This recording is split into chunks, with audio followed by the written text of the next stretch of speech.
Hello, Aaron Phillips here, 360 Yield Center, coming from you on a windy morning here in southern Minnesota.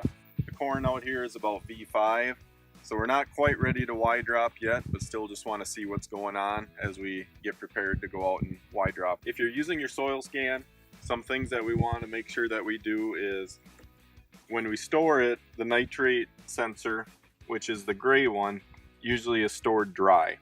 So before you go out and start sampling and using your soil scan, make sure to get some solution and let that sensor soak in there. I like to do that the night before, so I make sure that the sensor soaks overnight before we go out and use it. Go through and do your calibration, make sure everything is working properly. The first sample, I usually take that one and throw it out, and then start after that. When you're sampling, we have some different guidelines depending on whether you banded it or you broadcasted it. Make sure that you're getting a good representation of the nitrogen out there. And we also know how nitrogen moves. It moves with water and it moves down in the soil.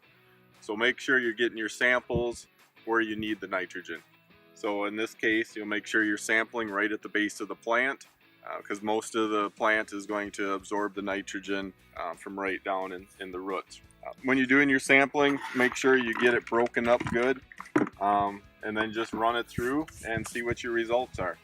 After you get your results, one thing we want to do is make sure that we take into account what Mother Nature has provided us with this year.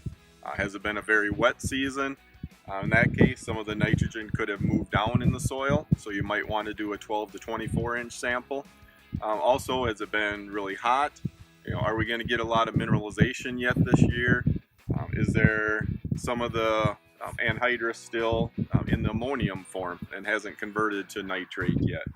So those are all things to consider before you go out and make your last application with